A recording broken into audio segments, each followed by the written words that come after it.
had an interesting challenge, which was that my husband and I started our company together.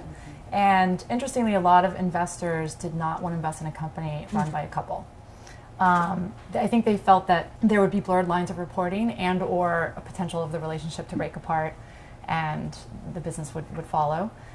So it was a really interesting challenge to kind of convince them that actually we saw a lot of benefits to the fact that we were married and starting a company together, that we were very committed, and that we really kind of joked that when we would go into the elevator, we were a married couple. When we came out, we were colleagues. And that's how we'd run the business. And thankfully, we convinced some investors to invest in us, so it worked out well. But that was a challenge for us. I actually had a similar experience, not in raising capital, because as I mentioned before, we bootstrapped the company when we started it. But my husband and I started the business together. When we went through the mergers and acquisition process was when we had people who were looking to either invest in the business or buy the business who started to question whether it was a good idea to invest in a couple who had been running a successful business together at that point for close to 10 years.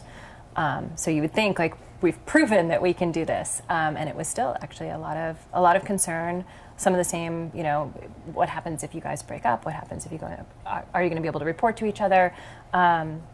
The answer, I think, for us was pretty simple. We had very different roles in running the business, and a lot of respect for each other in those roles. I think I may have a different experience fundraising. I'm a sole female founder. I'm 27 years old. I started the company when I was 26. I never thought of raising money. I come from a traditional business background. My father is an entrepreneur. He came here, you know, from the old country in the early 70s, and, you know, he bootstrapped all his businesses and made them successful. So originally I thought I wouldn't raise funding. I thought, you know, I have money saved. I'm going to put that money towards my business. I'm going to build it, until I ran out. And then I realized I have to raise money.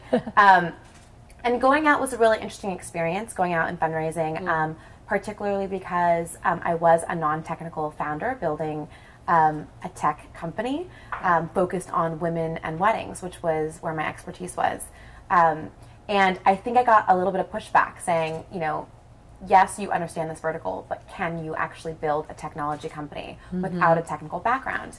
And I think that was my main challenge. What I found was the people who believed me and backed me told me within 20 minutes whether they were going to invest. And the value that they have provided to my company has been amazing. And I always tell female entrepreneurs who are going out and fundraising that, you know, money is money. You can get it anywhere, but you want to get it from people who believe in you and support you as an entrepreneur and your vision. And by getting those people around you, it's only going to increase your chances of success. Absolutely.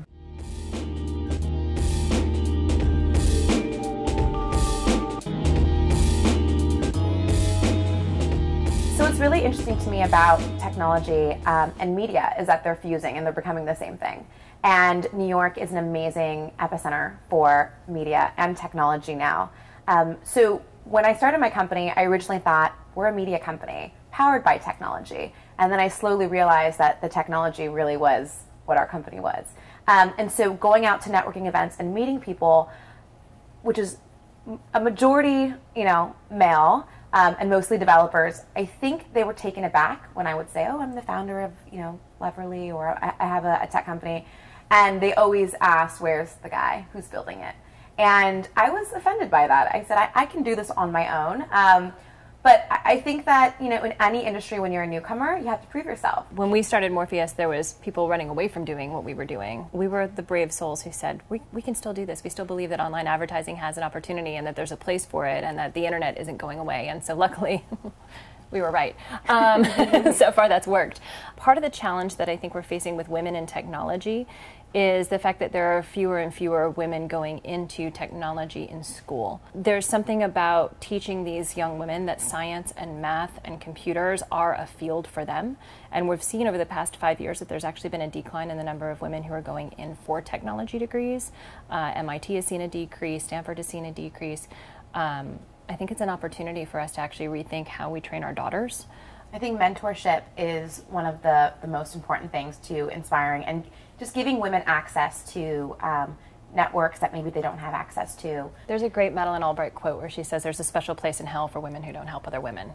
I agree. All of my clients are female entrepreneurs who own Pilates studios or bar studios or yoga studios, and they've been very helpful to me with advice or connections or really promoting in-studio footwear. So I feel like that has only helped me because I'm a woman.